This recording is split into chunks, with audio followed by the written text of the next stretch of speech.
হ্যাঁ বাবা, সারা জীবন ধরে পাপ করে যদি আমি মনে করি যে গঙ্গার জলে ডুব দিলেই আমার সব পাপ খণ্ডন হয়ে যাবে, এটা যেন ভেবে বসবেন না। এই তো কুম্ভ মেলা, তাই তো প্রয়াগরাজ যে কুম্ভ মেলা হচ্ছে, শত শত মানুষ ছুটে যাচ্ছে, লক্ষ লক্ষ মানুষ ছুটে যাচ্ছে। হ্যাঁ অবশ্যই যাওয়ারই কথা, কেননা যে যোগটা পড়েছে 144 বছর পর এইরকম সুন্দর মহাযোগ, অবশ্যই যাওয়ার কথা। আমারও মন টানছে, তবে আপন ইচ্ছায় যে কোটি বাঞ্ছা করে, আমার গোবিন্দের ইচ্ছা বিনা তো কারোর বাঞ্ছা নাহি পুরে। ইচ্ছা তো আমাদের অনেক কিছু থাকে, সকাল হতে না হতেই, ঘুম ভাঙতে না ভাঙতেই, রাত্রে ঘুমানো পর্যন্ত বহু ইচ্ছা থাকে জীবনে, কিন্তু কোনটা সফল হয় বলুন তো? তার ইচ্ছা ছাড়া আমাদের কোনো ইচ্ছাই সফল হবে না। যাই হোক, এই যে এত সুন্দর মহাযোগ, একটা বিশেষ ব্যাপার, যাবার অবশ্যই দরকার। যাদের সামর্থ্য আছে, যাদের ইচ্ছা আছে, অবশ্যই যাবেন। তবে একটা কথা বলে রাখি, সারা জীবন ধরে জেনে শুনেও অপরাধ করে, পাপ করে আমি যদি ভাবি যে গঙ্গার জলে স্নান করলে পরে বা কোনো তীর্থে স্নান করলে পরে আমার জীবনের সব পাপ ধুয়ে যাবে, আমি আবার একেবারে পবিত্র হয়ে যাব যেমনটি মাতৃগর্ভে ছিলাম, এটা কিন্তু ভুল। তাই যদি হবে, তাহলে যিনি স্বয়ং গঙ্গা পুত্র বিশ্বদেব, যিনি স্বয়ং গঙ্গার পুত্র, তাকে কিন্তু সরসজ্জায় শায়িত হয়েছিল তার কর্মের কারণে। কতদিন ধরে তিনি কষ্ট পেয়েছিলেন, সর্বাঙ্গে সরসজ্জা, সর্বাঙ্গে তীর বিদ্ধ, সরসজ্জার যে জ্বালা, যে যন্ত্রণা। তিনি তো গঙ্গা পুত্র, পতিত পাবনী গঙ্গা শিয়রে, গঙ্গা পুত্র হওয়া সত্ত্বেও তিনি কিন্তু তার কর্মের থেকে নিজেকে রেহাই দিতে পারেন। কর্মণ্যেবাধিকারস্তে মা ফলেষু কদাচন, মা কর্ম ফলয়ন্তুর্ভুর্মাতে সংগ্রস্তয়া। জন্ম হোক যথাতথা, জীবনের কর্মটা সঠিক করো বাবা। জীবনে জেনে শুনে জ্ঞান তো কাউকে ব্যথা দিও না, কাউকে এমন কিছু বলে ফেলো না, এমন কিছু অপরাধ করে ফেলো না যে তার মনে ব্যথা লেগে যায়, আঘাত লেগে যায়। অভিশাপ বলে কিছু হয় না বাবা। আমি যদি কারোর অন্তরে ব্যথা দিই, দুঃখ দিই, যন্ত্রণা দিই, তার যে দীর্ঘ নিঃশ্বাস, সেই দীর্ঘ নিঃশ্বাসটা যখন সৃষ্টিকর্তার শ্রী চরণে গিয়ে পৌঁছায়, সেই দীর্ঘ নিঃশ্বাসটাই অভিশাপ হয়ে আমার জীবনে ফিরে আসবে। তাই জ্ঞান তো জেনে শুনে কারোর প্রাণে ব্যথা দিও না, অন্যায় করো না, অন্যায় সহ্য করো, সৎ পথে থাকো, আনন্দের সহিত জীবন কাটাও। তাই অপরাধ যদি হয়ে যায় বাবা, পাপ যদি হয়ে যায়, আমি মনে করবো যে গঙ্গা জলে স্নান করলেই আমার সব পাপ হয়ে যাবে, আমি আবার পবিত্র হয়ে যাব, আবার নতুন করে পাপ করবো, আবার স্নান করবো, আবার পবিত্র হব। না, এটা হয় না। তাই যদি হবে, স্বয়ং গঙ্গাপুত্র বিশ্বদেবকেও কিন্তু সরসজ্জায় শায়িত করতে হয়েছিল। যখন দ্রৌপদী এসেছেন তাকে দেখতে, বিশ্বদেবের দুটো চোখ জলে ভরে যাচ্ছে। দ্রৌপদী বলছে যে দাদু, আজকে তোমার এত কষ্ট হচ্ছে, কিন্তু সেদিন তুমি তো কিছু বললে না। যখন ওই ভরা সভার মধ্যে দুঃশাসন আমার বস্ত্র হরণ করছে দুর্যোধনের কথা অনুযায়ী,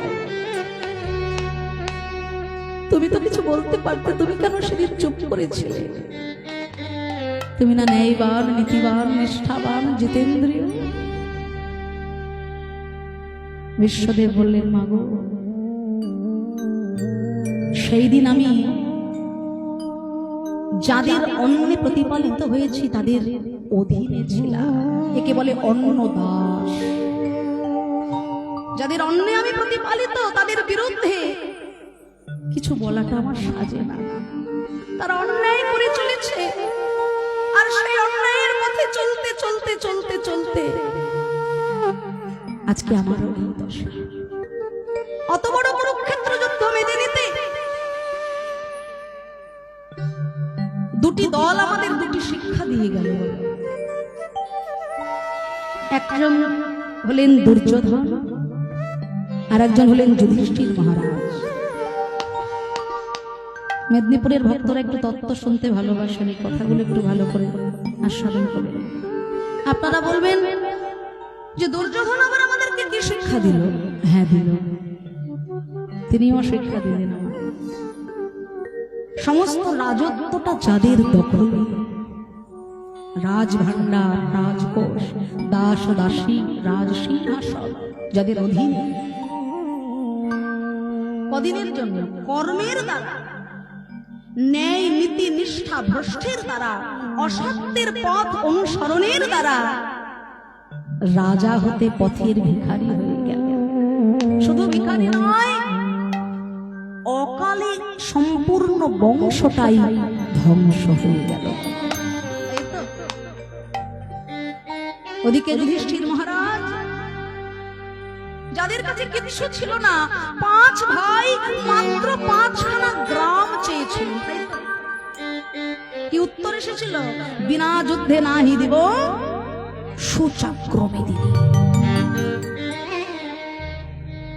যারা বনবাসী, বনের ফল মূল খেয়ে যাদের জীবন কাটে, যারা পথের ভিখারি, কর্মের দ্বারা, ন্যায় নীতি নিষ্ঠার দ্বারা, কৃষ্ণ চরণ অনুসরণের দ্বারা বনবাসী থেকে রাজ সিংহাসন প্রাপ্ত হলো। কর্ম যদি সঠিক থাকে বাবা, তোমাকে যেতে হবে না বৃন্দাবন, তোমাকে যেতে হবে না কাশী, তোমাকে যেতে হবে না পুরী। ঘরে বসে বসে তুমি সাধুগুরু বৈষ্ণবের কৃপা পেয়ে যাবে। তুমি ঘরে বসে থাকবে, সাধু তোমার বাড়িতে নিজ গুণে কৃপা করে এসে তোমাকে আশীর্বাদ করে দিয়ে যাবে। হরি বল, হরি বল। বৈষ্ণব তোমার বাড়িতে এসে তোমাকে আশীর্বাদ করে দিয়ে যাবে। তাই সারা জীবন পাপ করে ভেবো না যে মহাকুম্ভে একবার স্নান করে নিলেই আমি একেবারে না, ওটা হয় না বাবা। ভালো যোগ, মহাযোগ, এরকম যোগ আমাদের জীবনে এখন আর আসবে না। আমাদের নেক্সট জেনারেশন, তারপরের জেনারেশন, তাই না? 144 বছরের যোগ আমাদের জীবনে আর আসবে না। অবশ্যই আমরা যাব, স্নান করব, ভেতরটাকে পবিত্র করব, কিন্তু তার মানে এটা নয় তারপরে আবার জেনে শুনে অন্যায়ের পথে হাঁটবো, পাপের পথে হাঁটবো, অকর্ম করব, কুকর্ম করব, ব্যথা দেব, দুঃখ দেব, মানুষকে যন্ত্রণা দেব না। এমন ভাবে চলতে হবে যেন জীবনের চলার পথটা সুন্দর হয়। জন্ম হোক যথা তথা, কর্ম করো ভালো। তাই শ্রীবাস পণ্ডিত মনে মনে চিন্তা করলেন, পতিত পাবনী গঙ্গার জলে আমি স্নান করেছি, আর এই পতিত পাবনী গঙ্গার জলে স্নান করে আমার মন আজকে আনন্দে হয়েছে, আত্মহারা। ভেজা কাপড়ে ধীরে ধীরে নবদ্বীপের পথ দিয়ে হেঁটে চলেছেন। হঠাৎ শুনতে পেলেন দেবানন্দ পণ্ডিত মহাশয় তার টোলের মধ্যে ছাত্রদেরকে শাস্ত্র শিক্ষা দিচ্ছেন।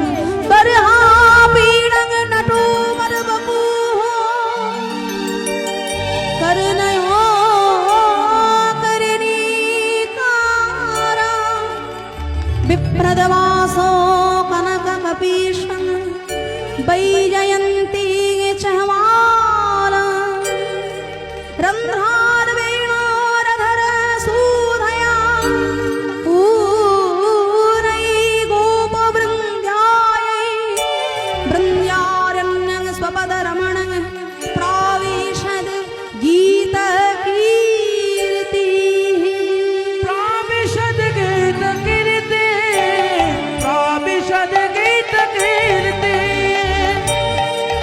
गीत कीर्ति प्राविशद गीत कीर्ति प्राविशद गीत कीर्ति प्राविशद गीत कीर्ति। একটা উঁচু বারান্দার উপরে দাঁড়িয়ে শ্রীবাস পণ্ডিত শ্রীমদ ভাগবতের শ্লোক শুনছে। দেবানন্দ পণ্ডিত ছাত্রদেরকে শিক্ষা দিচ্ছেন। তখনকার দিনে ছোট ছোট বাচ্চাদেরকে, ছোট ছোট ছেলেদেরকে টোলের মধ্যে শাস্ত্র শিক্ষা দেওয়া হতো, বেদ, উপনিষদ, নানা রকম উপনিষদ।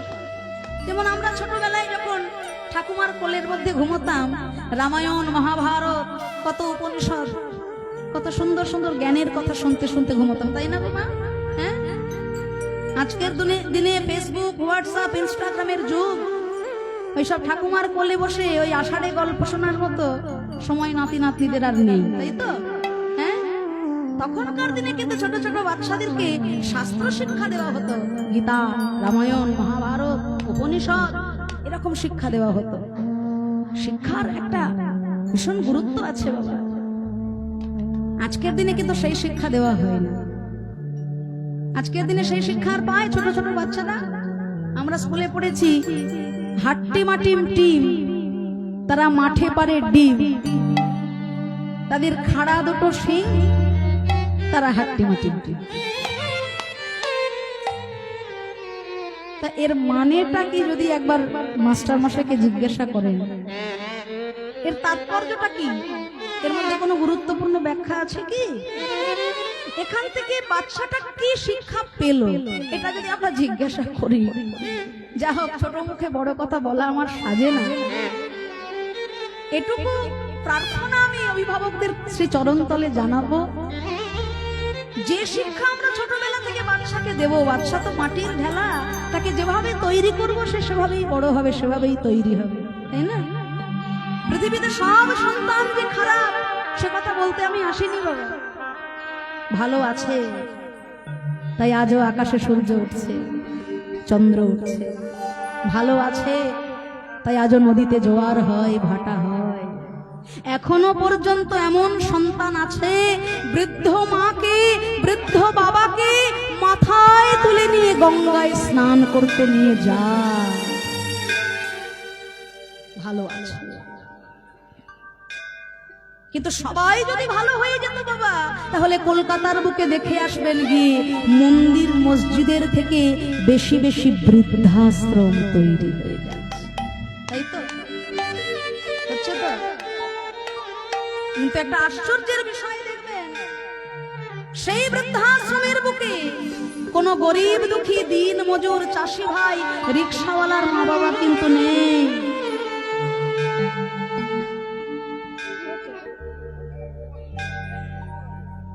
বড় বড় অফিসার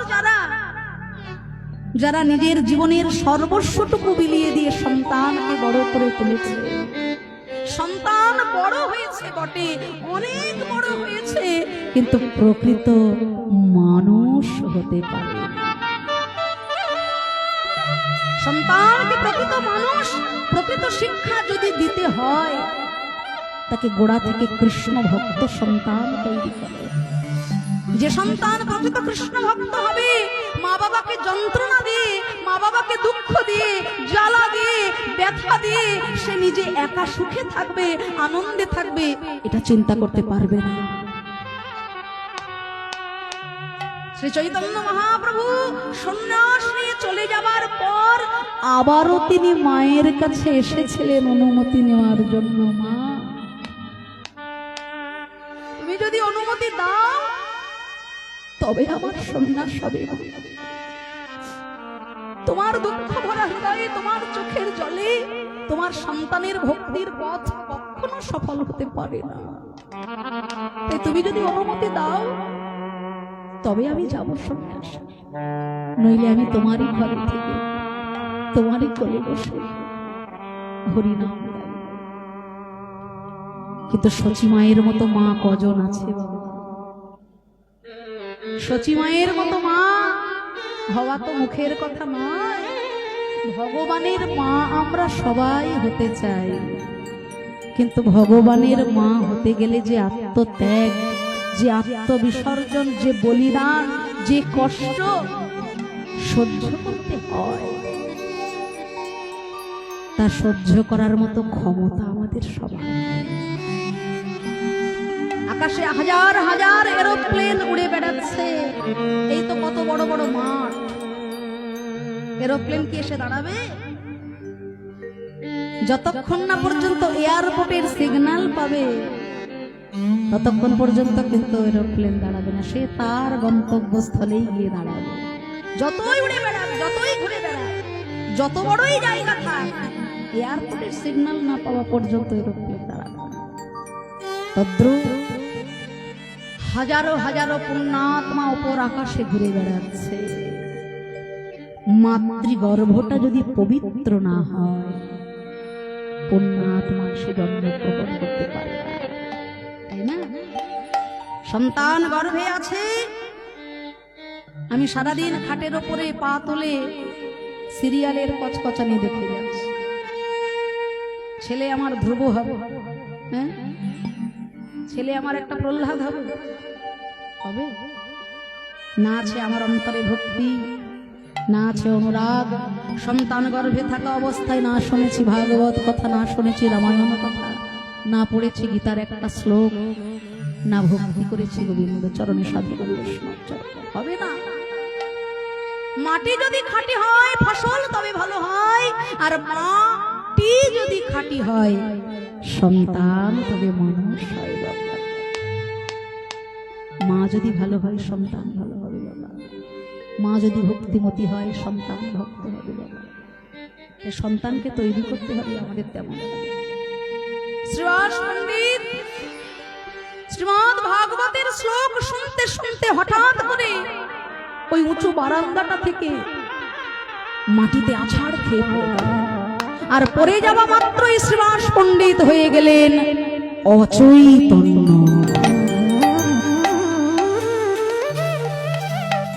দেবানন্দ পণ্ডিত মশাই চমকে উঠলেন, হ্যাঁ তোরা কে কোথায় আছিস? ওর মুখে একটু জলের ছিটা দে, ও যে মাটিতে পড়ে অচেতন হয়ে গেল রে, ওকে একটু ডাক। বাবা কে তুমি? ওঠো ওঠো, কথা বলো বাবা, কে তুমি? কি হয়েছে তোমার? আমাকে বলো বাবা, কি হয়েছে বাবা? ধীরে ধীরে চৈতন্য ফিরে পেল শ্রীবাস পণ্ডিত। কেঁদে কেঁদে পণ্ডিত মহাশয়কে বলে, গো পণ্ডিত মহাশয়, আজ অচৈতন্য হবার কালে আমি কি দেখলাম জানো? স্বয়ং যমরাজ এসে দাঁড়িয়েছেন আমার সম্মুখে। যমরাজ বললেন, ওরে শ্রীবাস, আজ এই সময় এই মুহূর্তে ছিল তোর মৃত্যুযোগ। গঙ্গা জলে স্নান করে ভেজা কাপড়ে ভাগবতের শ্লোক শুনেছিস, তাই আমি তোকে আমার জমালয়ে নিয়ে যেতে পারলাম না বাবা। কিন্তু আমি যে এসেছিলাম একটা ধাক্কা দিয়ে আমি তোকে জানিয়ে দিয়ে গেলাম, আজকের পর থেকে তোর নতুন জীবন শুরু হলো। তোর মৃত্যু যোগ ছিল, কিন্তু ভাগবতের শ্লোক শুনেছিস বলে আমি তোকে আমার জমালয়ে নিয়ে যেতে পারলাম। আমার জমালয়ে কারা কারা যায়? জিহ্বানো ভক্তি ভগবত গুণ নামধেয়ম, চেতস্যনা স্মরতি তচ্চরণারবিন্দম, কৃষ্ণং নমস্তে সচ্ছিরয়ে কদাপি, तीनानयर्धाम असतो कृत विष्णु प्रीत्य।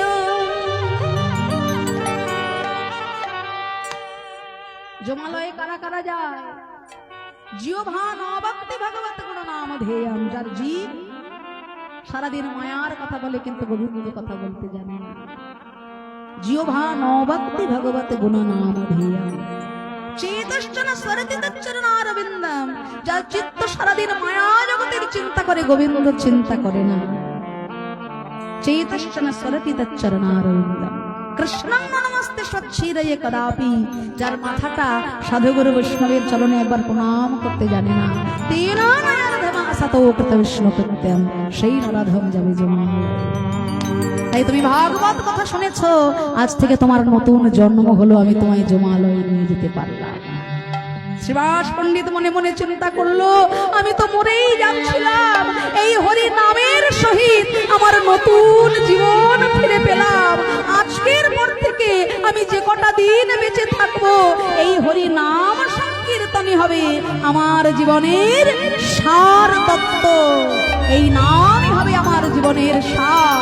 কৃষ্ণ কৃষ্ণ কৃষ্ণ কৃষ্ণ কৃষ্ণ কৃষ্ণ কৃষ্ণ হে কৃষ্ণ কৃষ্ণ কৃষ্ণ কৃষ্ণ কৃষ্ণ কৃষ্ণ কৃষ্ণ হরি বল। কৃষ্ণ কৃষ্ণ কৃষ্ণ কৃষ্ণ কৃষ্ণ কৃষ্ণ হে কৃষ্ণ কৃষ্ণ কৃষ্ণ কৃষ্ণ কৃষ্ণ কৃষ্ণ কৃষ্ণ হে কৃষ্ণ কৃষ্ণ কৃষ্ণ কৃষ্ণ কৃষ্ণ কৃষ্ণ কৃষ্ণ হে কৃষ্ণ কৃষ্ণ কৃষ্ণ কৃষ্ণ কৃষ্ণ কৃষ্ণ কৃষ্ণ হে কৃষ্ণ কৃষ্ণ কৃষ্ণ কৃষ্ণ কৃষ্ণ কৃষ্ণ কৃষ্ণ হে কৃষ্ণ কৃষ্ণ কৃষ্ণ কৃষ্ণ কৃষ্ণ কৃষ্ণ কৃষ্ণ হে। সেই দিন থেকে শ্রীবাস পণ্ডিত হলেন মহাভক্ত পুরাণ।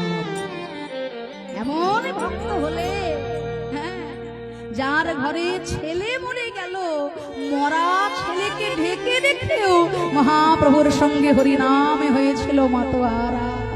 পুত্র শোক যার কাছে তুচ্ছ হয়ে গেছিল, হরিনাম সংকীর্তনের মহানন্দের কাছে। এমন বৈষ্ণব ভক্ত আজকে সেই সেবা সঙ্গনে, আজকে প্রেমময় গৌর হরি আমার সকল ভক্ত সঙ্গে হরি সংকীর্তনে মেতে আছেন। কেমন কপাট দিয়া কীর্তন করি,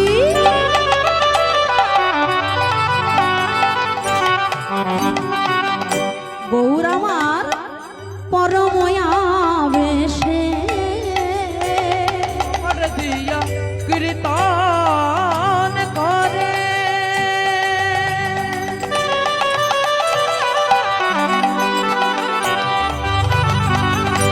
পরময়া বেশে ওদিকে পাষণ্ডী দেখিয়া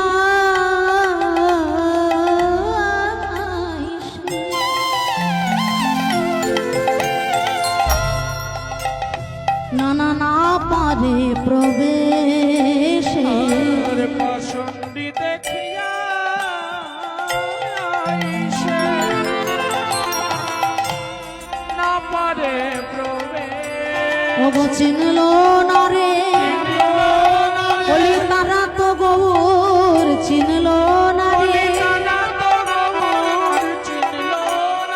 যারা অহংকারে মেতে রইল, ভাবে আমার আমার আমার করে, হরি বল হরি বল হরি বল।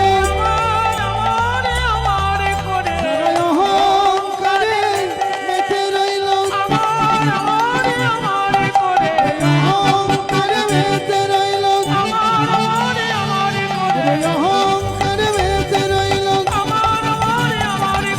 অহংকারে মেতে রইল। নানা তারা তো গৌর কীর্তন শনি বাহিরে তারা জ্বলি পুরি মরে,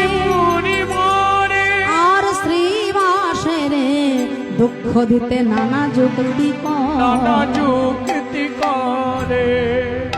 শ্রীবাস অঙ্গনের বাইরে হরি বিমুখী জন যারা, তারা তো হরি সংকীর্তন সম্বন্ধে ভালো মন্তব্য করবে না বাবা।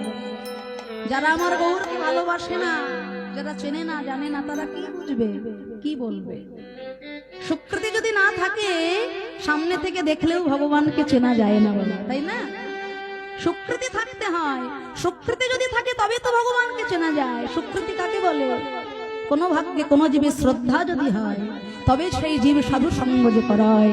সাধু সঙ্গ হতে হয় শ্রবণ কীর্তন, সাধন ভক্তে হয় সর্ব অনর্থ নিবর্তন।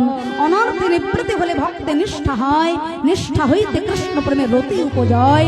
সেই রতি গাঢ় হলে ধরে প্রেম নাম, সেই প্রেমে প্রয়োজন সর্বানন্দ। হরি বল হরি বল। বলে ভগবান চেনা যায় না। দুর্যোধনও তো ভগবানকে সামনে থেকে দেখল, শিশুপালও তো ভগবানকে সামনে থেকে দেখেছিল। সুকৃতি না থাকলে কি চেনা যায়? তারা তো চিনতে পারলো না। তাই নবদ্বীপে জন্মগ্রহণ করেছে বলে সবাই যে আমার গৌর হরিকে চিনলো, জানলো, বুঝলো তা নয়।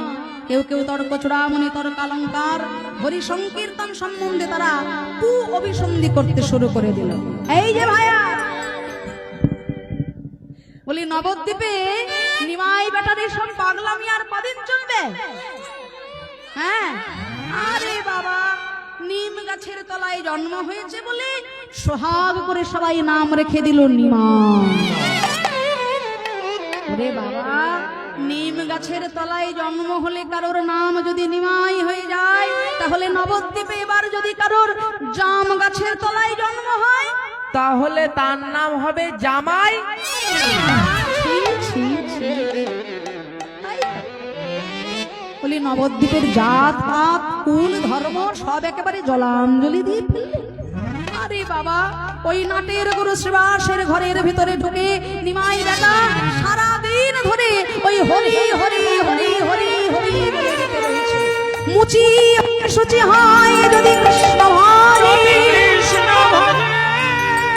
ব্রাহ্মণ হয়ে চণ্ডাল হয় যদি কৃষ্ণ তেজে, যদি কৃষ্ণ তেজে, ব্রাহ্মণ হয়েও চণ্ডাল হয়। যদি কৃষ্ণ তেজে, ব্রাহ্মণ হয়েও চণ্ডাল হয়। যদি কৃষ্ণ তেজে। তখনকার দিনে দাঁড়িয়ে মহাপ্রভু এত বড় কথাটা বলেছিলেন, নিচু জাতের ছায়া মারালে যে ব্রাহ্মণদের গঙ্গা নাইতে হয়, তাদের উদ্দেশ্যে মহাপ্রভু বলেছিলেন এই কথাটা। কত বড় বুকের পাটা থাকলে ওই গোড়া ব্রাহ্মণ সমাজে এত বড় কথা বলা যায়। মুচি হয়ে সূচি হয় যদি কৃষ্ণ হয়। ওই যে বলেছিলাম, আমি ব্রাহ্মণ, আমি পণ্ডিত, সবাই প্রণাম করে, বর্ণশ্রেষ্ঠ আমি, অথচ কর্মটা কি মদ খেয়ে উল্টে পড়ে আছি নর্দমার ধারে। আমার মতো ওই মাতাল হয়ে পড়ে থাকা ব্রাহ্মণের চেয়ে ওই মুচির ছেলেটা অধিক পূজনীয়, যে দিনের শেষে হা গোবিন্দ তোমার হলাম বলে দুটো চোখের জলে বুক ভাসাতে জানে। আর এত বড় কথাটা ব্রাহ্মণ সমাজ মেনে নেবে কেন? তারা চিন্তা করলো এই হরি সংকীর্তন বন্ধ করতে হবে আগে নবদ্বীপে, নাহলে আমাদের মান কেউ দেবে না। কাঁসর ঘন্টা সব এক জায়গায় করে নিমাই বেটা দল বল নিয়ে খালি হরিনাম হরিনাম হরিনাম। তবে যে করে হোক এই হরিনাম বন্ধ করতে হবে। তারা সবাই মিলে ছুটে চললেন চাপাল চন্দ্র সিদ্ধান্ত বারিশের কাছে। আনন্দিত মনে তারা করিল গমন, আবার চাপালের ভবনেতে আসি দিল দর্শন। চাপাল গোপাল তখন ঘরের ভিতরে দরজা বন্ধ করে আর আরাধ্য দেবী জগৎ জননী মা কালীর পূজা করছে। কালী ছাড়া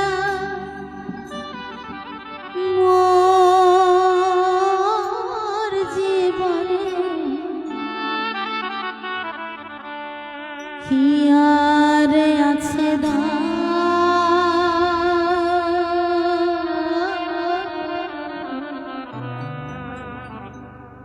কালী কালী না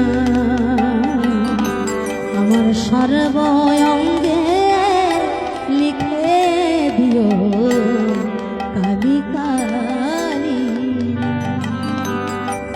কালী ছাড়া মোর জীবনে, কালী ছাড়া মোর জীবনে কি আর আছে দা।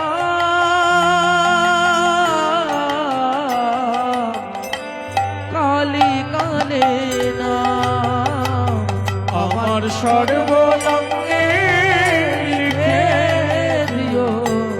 কালী কালী না আমার সর্বঙ্গে লিখে দিও। কালী কালী না